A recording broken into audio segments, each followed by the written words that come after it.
A very good evening, dear listener. Reporting live from the Explorer Studios is Malaika Kayesu. In our headlines, President Museveni predicts a strong economic growth for Uganda. Hoima City Service Commission officials charged, and President Kagame reshuffles top military leaders in Rwanda. Here is the news in details.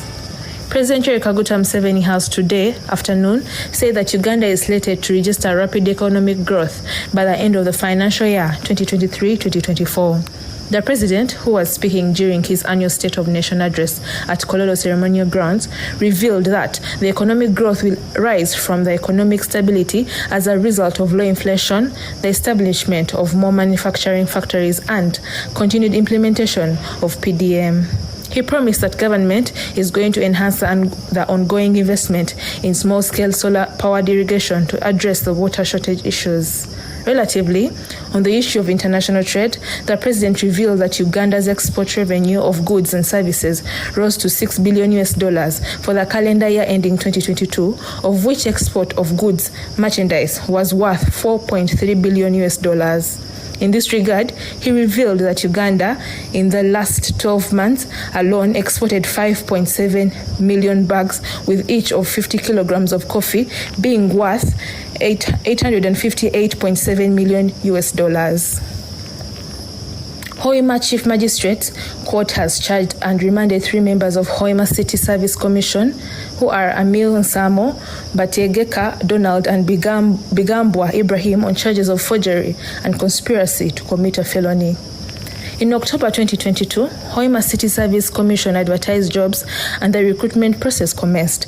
After the commission had interviewed and scored over 38 applicants, the accused demanded for the candidates' score sheets and unlawfully altered results in favor of four applicants. The management of National Water and Sewerage Corporation has agreed to restore water supply at health facilities upon agreement of payment plan by 30th June 2023. At the beginning of May 2023, the National Water Managing Director Silva Mugisha directed that all government institutions that had accumulated domestic arrears over and above the discount invoicing threshold approved by the Ministry of Finance be disconnected with immediate effect. This followed their failure to heed the Permanent Secretary and Secretary to the Treasury, Ngobi Ramadhan's directives to consider water bills as the first call on quarterly releases.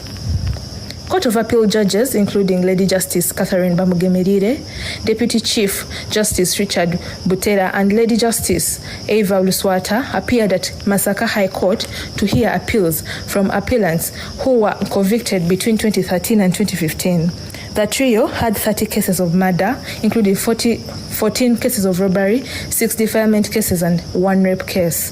Deputy Chief Justice Richard Butera attributed the backlog of cases to lack of judges at the Court of Appeal.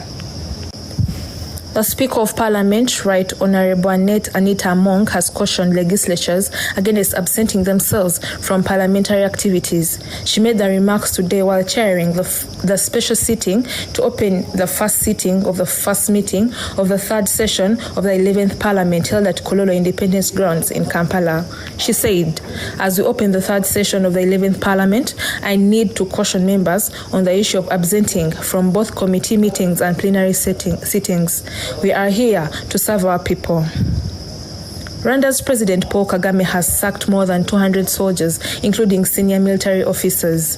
Major General Alois Muganga, commander of the Army's Mechanized Division, and Brigadier General Francis Mutaganda are among the 16 officers who have been dismissed. Another 228 soldiers of other ranks have also been kicked out. On a sad note, former Rubaga South Member of Parliament, Kato Lubwama, has breathed his last today. The celebrated Ugandan comedian and businessman is said to have died of a heart attack at Stana Medical Center in Bunamwaya in the wee hours of today morning. Lubwama's death was first announced by his business associate, events promoter Andrew Mukasa alias Bajo. And in our last story, residents in southern Khartoum have today claimed that the Sudanese army has been engaged in a battle to defend a military industrial complex thought to house substantial quantities of weapons and ammunition close to fuel and gas reserves that are at risk of exploding.